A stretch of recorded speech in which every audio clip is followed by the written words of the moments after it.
با گذشت 5 سال از رونمایی از آخرین عضو خانواده پهپادی مهاجر یعنی مهاجر 6، صنایع هوایی وزارت دفاع از نسل جدید این پهپاد و نسل جدید این خانواده پهپادی رونمایی میکنه. این پهپاد جدید که اسمش مهاجر 10 M10 یکی از بزرگترین پهپادهای شناسایی رزمی ساخته شده در ایرانه. در حال حاضر پهپادهای میانبرد با مداومت پروازی بالا پیشتر ساخته شده هستند و داریم توی صنایع دفاعیمون و اینا رو میشه به 2 قسمت تقسیم کرد. پهپادهای کلاس متوسط شامل مهاجر 6، کمان 12، ابابیل 5 در کنار پهپادهای نیمه سنگین شاهد 129، کمان 22 و فوتروس. جدای از این موضوع شاهد 149 در حال حاضر سنگین ترین پهپاد رزمی ساخته شده در کشوره. روی هم رفته مهاجر 10 رو میشه در رده شاهد 129 قرار داد. در نگاه اول مهاجر 10 دارای بدنه مستطیلی شکل با دماغه برجسته، بالهای مستطیلی صاف و دم وی شکله. سرعت کروز 210 کیلومتر بر ساعتی، بیشینه سرعت 350 کیلومتر بر ساعت و مانند عمده پهپادهای دیگه مهاجر 10 هم برای نشستن و برخاستن از عرابه فرود 3 تیکه استفاده میکنه که نوع جمع شونده هستن توی این پهپاد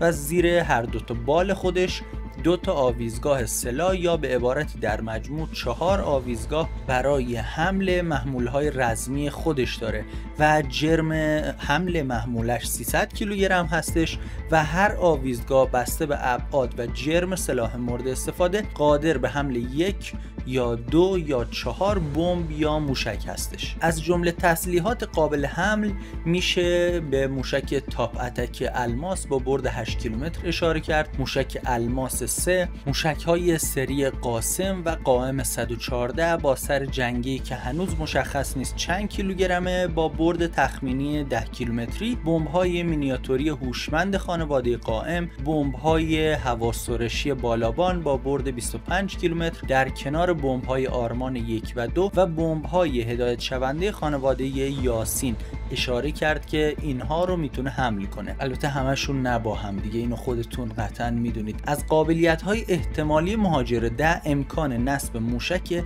هوا به هوای آذرخش در جهت مقابله با اهداف کم سرعت نظیر بالگردها یا سایر پهپادهاست. مهاجر 10 برای انجام عملیات های شناسایی قادر انواع سامانه های الکترواپتیکی چند طیفی یا رادار روزن مصنوعی رو به کار بگیره و لازم به ذکره که نمونه خارجی مشابه مهاجر 10 از انواع سلاح‌های اخلالگر و شنود رادیویی هم استفاده میکنه که قابلیت‌های مشابهی رو برای این پهپاد هم میشه ازش انتظار داشت و احتمالاً براش در نظر گرفته شده. پهپاد مهاجر 10 دارای مداومت پروازی 24 ساعتی و شعاع عملیاتی 2000 کیلومتریه که به این ترتیب قادر تا مأموریت‌های شناسایی رزمی رو فراتر از مرزهای سرزمینی کشور هم انجام بده. با توجه به توسعه افراطگرایی در افغانستان و ناامنی مرزهای شرقیمون که بخشی از اون رو میشه تاثیرات نامطلوب همین حادثه تروریستی شاهچراغ